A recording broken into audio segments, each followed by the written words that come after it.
By the 1st century BC, the Roman Republic dominated the Mediterranean world. Its economy rested on the labor of millions of enslaved people, men and women torn from conquered lands across Europe, Africa, and Asia. Among the most dangerous of these captives were those forced to fight in the gladiatorial arenas. Trained in schools called ludi, they were given weapons, taught to kill, and exhibited as public spectacle. Rome believed that controlling who held the sword was enough. It had not yet considered what happens when the men who hold swords decide to use them. Around 73 BC, a Thracian warrior named Spartacus arrived at the gladiatorial ludus of Gnaeus Lentulus Batiatus in Capua, brought there not as a volunteer, but as property. Ancient sources describe him as a man of unusual intelligence and physical ability, someone his Roman captors noted seemed better suited to command than to servitude. He trained alongside men from across the empire, Gauls, Germans, Thracians, all stripped of their names, their homelands, their futures. What Batiatus saw was an investment. What he had actually acquired was something he could not yet measure. In 73 BC, word spread among the gladiators that their planned escape had been betrayed. There would be no second chance to organize, no better moment to wait for. Spartacus, Crixus, Oenomos, and roughly 70 others grabbed whatever they could find, kitchen knives, cleavers, iron spits, and fought their way past the guards. The breakout was violent, improvised, and absolute. When it was over, they were free, and Rome had no idea yet what that would mean. Outside the city, the escaped gladiators came upon a wagon loaded with gladiatorial weapons being transported to another school. They seized it, now properly armed. Spartacus led the group toward Mount Vesuvius, the great volcano rising above the Campanian plain. It was defensible, isolated, and far enough from the nearest garrison to buy time. He was not yet thinking about war. He was thinking about survival, but the two would prove inseparable. News of the escape traveled fast through the rural districts surrounding Capua.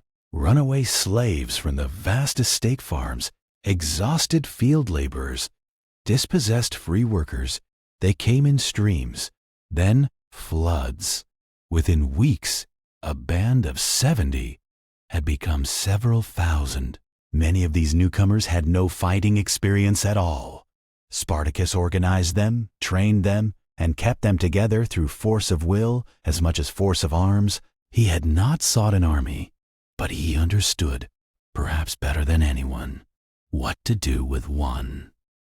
Rome's initial response was dismissive, a militia force under a praetor named Gaius Claudius Glaber. Rather than assault the rebels directly on the difficult mountain terrain, Glaber blockaded the single path up the slope, confident that hunger and time would end the rebellion quietly. He had assessed the situation as a police problem. Spartacus treated it as a tactical one. His men wove ropes from wild vines and rappelled down a sheer cliff face the Romans had left completely unguarded. They materialized behind the Roman camp without warning. The blockade dissolved in minutes. Glaber fled. The militia scattered, and word of what had just happened began its journey toward Rome. A second Roman force, under the praetor Publius Varinius, was dispatched with greater confidence.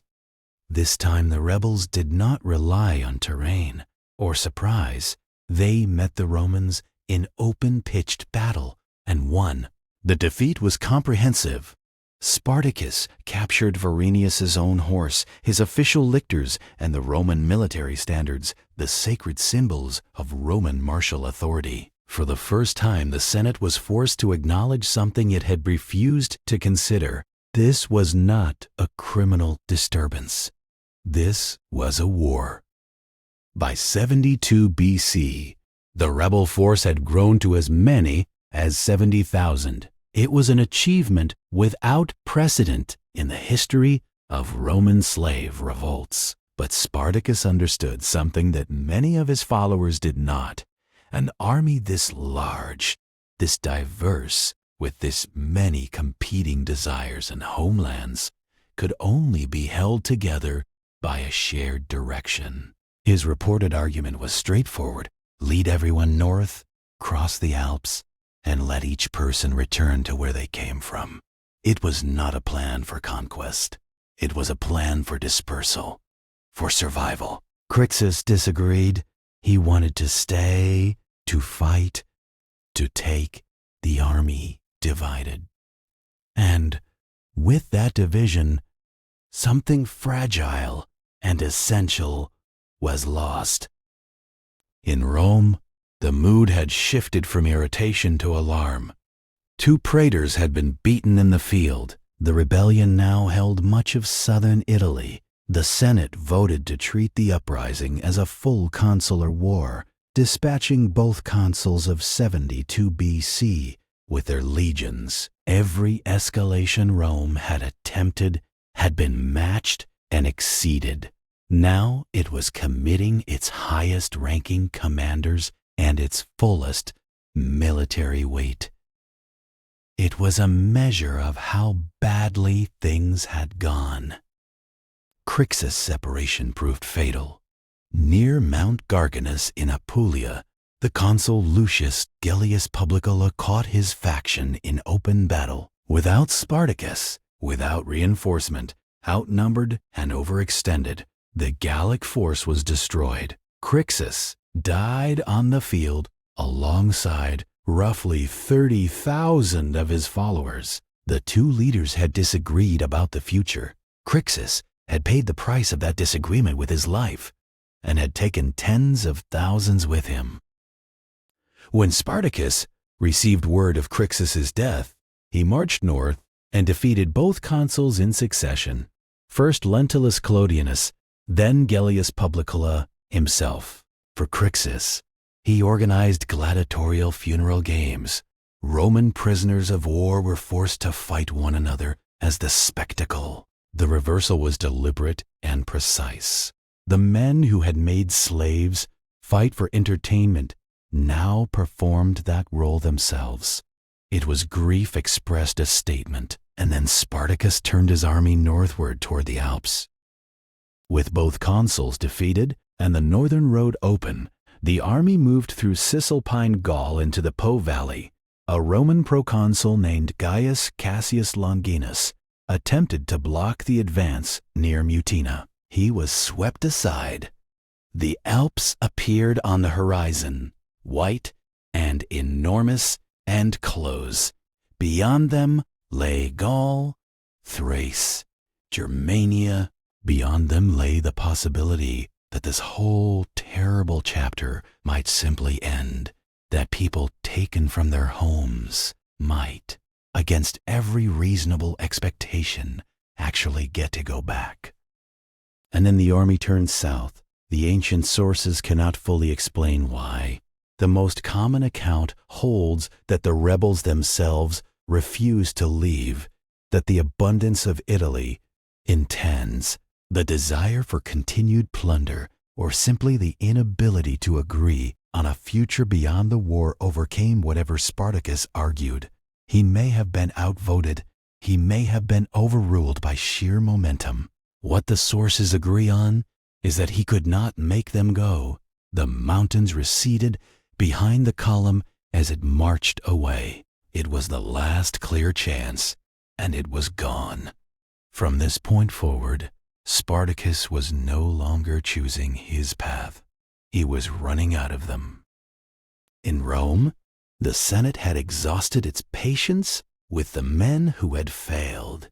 The failed consuls were stripped of their commands. The task was reassigned to Marcus Licinius Crassus, the wealthiest man in Rome. Politically calculating and acutely aware that military glory was the one currency his fortune could not simply buy.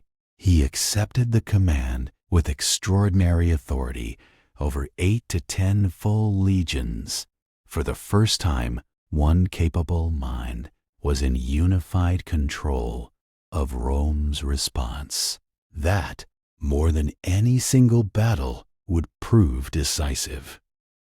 Crassus moved at once to correct what he saw as the true source of Rome's failures, not strategy, but discipline. When a detachment under his legate Mummius broke and fled after disobeying a direct order not to engage, Crassus invoked decimation, the execution of one soldier in every 10 by lot, carried out by their own comrades. Approximately 500 men died. The practice was ancient, rarely used, and deliberately terrifying. Crassus was sending a message he intended every soldier in his army to hear. The enemy ahead is dangerous.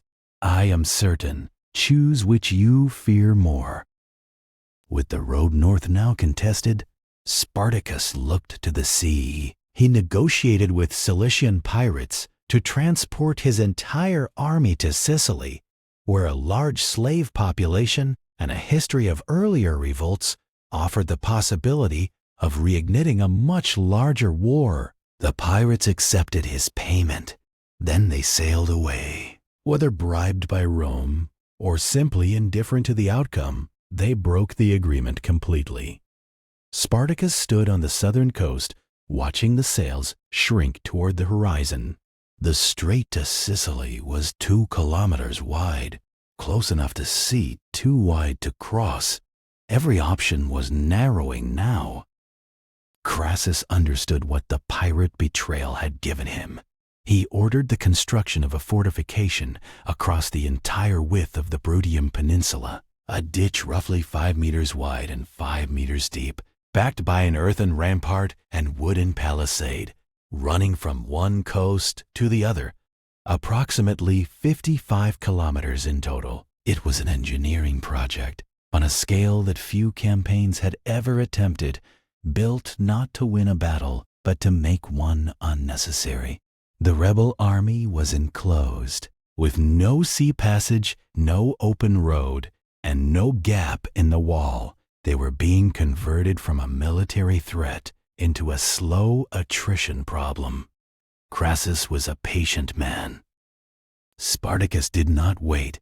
On a stormy winter night, he ordered a section of the great ditch, packed with earth, timber, and the remains of dead animals, until it was solid enough to cross. His men overwhelmed the palisade in the dark and broke through. A large portion of the army escaped northward. It was not victory. It was an extension. More time, more ground, more possibility. But the strategic position had not improved. Crassus still had 8 legions, a unified command, and now 2 reinforcements converging from outside Italy. The breach had bought time. Time was the one thing running out. The Senate, alarmed by the breach, dispatched urgent orders to 2 commanders already in the field, Gnaeus Pompey, returning from Spain, and Marcus Terentius Varro Lucullus, crossing from the Balkans, both ordered to converge on Italy. For Crassus, this was a particular kind of pressure. He had invested his reputation and his legions in this campaign. The prospect of Pompey arriving, winning a single engagement, and claiming the glory of ending the war was, to Crassus, as threatening as anything the rebels had done. He needed to finish this before help arrived. Internal fractures continued to hollow out the rebel force. A large contingent under 2 leaders, named Castus and Gannicus, broke away from the main army and encamped separately in Lucania, the same pattern of division that had destroyed Crixus.